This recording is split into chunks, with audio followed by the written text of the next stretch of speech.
अधिकारियों की कमी नहीं, एक अधिकारी को 3 नगर पालिका का चार्ज है, वो भी 2 जिलों में।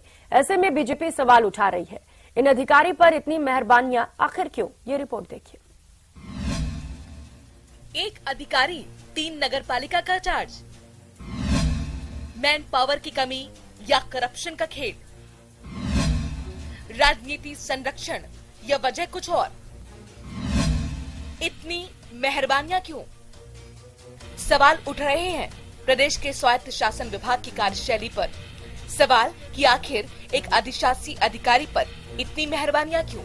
आखिर क्यों एक अधिशासी अधिकारी को 2 जिलों में 3 नगर पालिकाओं का चार्ज दिया गया?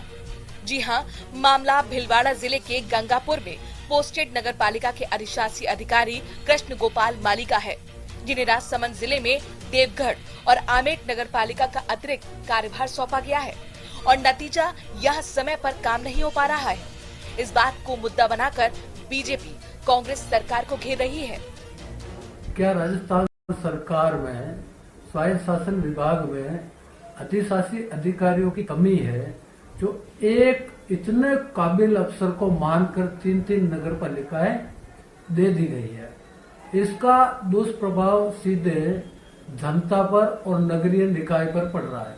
राजस्थान सरकार और स्वायत्त शासन विभाग के ऊपर आरोप है, क्या ये राजनीतिक भ्रष्टाचार को बढ़ावा नहीं है? क्या ये जनता के साथ छलावा नहीं है? क्या ये एक सिस्टम को अवैधानिक ढंग से चलाने का प्रयास नहीं है? बीजेपी सवाल उठा रही है तो अधिकारी की भी सुन लीजिए, जिन पर 3 नगर पालिका की जिम्मेदारी है। इस चीज के लिए मेरे को नगर पालिका गंगापुर में मूल पदस्थापन है अधिशासी अधिकारी के पद पे, एवं नगर पालिका देवगढ़ व नगर पालिका आमेट के अतिरिक्त कार्यभार है। ये कार्य सब राजस्थान सरकार स्वायत्त शासन विभाग के निदेशक महोदय द्वारा आदेश जारी किए जाते हैं। मैं उनके आदेशों के अधीन उक्त कार्य कर रहा हूँ। ये प्रश्न मेरे से संबंधित। इधर विभाग का कहना है कि नगर पालिका अधिशासी अधिकारियों की कोई कमी नहीं है, लेकिन कृष्ण गोपाल माली को अतिरिक्त कार्यभार का आदेश डीएलबी की ओर से दिए जाने को लेकर जवाब नहीं। मतलब कमी वाली तो कोई बात नहीं। अब ये तो मतलब डीएलबी ही तय करती है किसको चार्ज देना नहीं देना। डीएलबी की तरफ से दिया गया चार्ज नहीं, राजनीतिक दबाव वाली कोई बात नहीं है। एक्चुअल में जिला भले अलग है, जैसे उनके पास में गंगापुर भीलवाड़ा का चार्ज है, मूल पोस्टिंग उनकी, और उनको चार्ज दे रखा है डीएलबी से दे रखा है देवगढ़ का। तो देवगढ़ और आमेट में लंबे समय से कोई ईओ नहीं है, तो देवगढ़, आमेट और गंगापुर की यूं भौगोलिक सीमाएं ज्यादा दूर नहीं है, जिला जरूर अलग है, और अभी ईओ के पद रिक्त चल रहे हैं, इस वजह से शायद उनके पास में चार्ज है, पर वो चार्ज जो दिया गया वो डीएलबी से दिया गया है। हालांकि दबी जुबान विभाग के अधिकारी और कर्मचारी भी इस बात को मानते हैं कि एक अधिकारी को इतनी जिम्मेदारी बिना किसी राजनीतिक संरक्षण और दबाव के नहीं मिल सकती।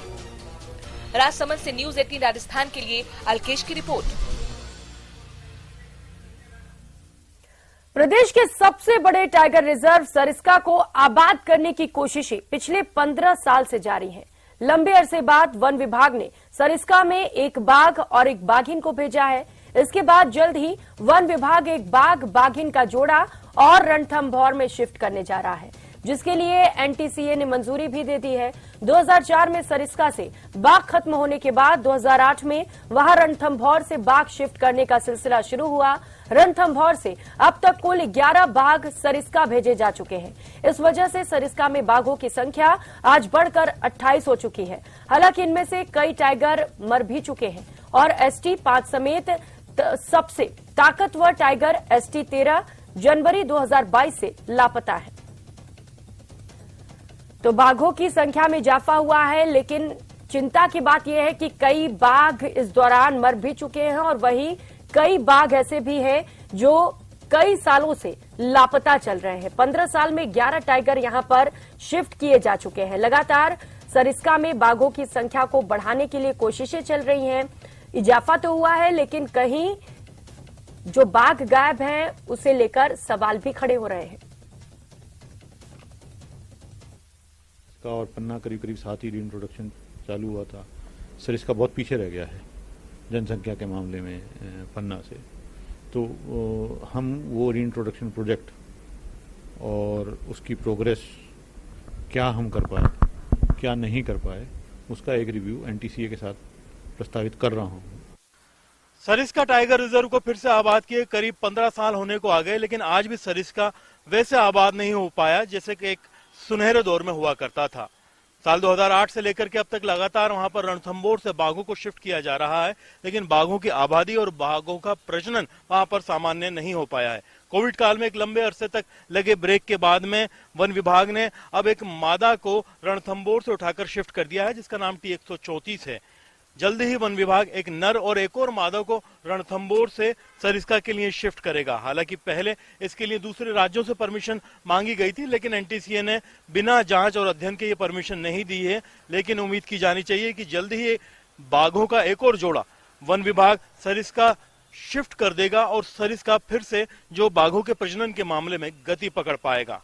कैमरा पर्सन यासीन के साथ में अरबाज अहमद, न्यूज़ 18 के लिए जयपुर से।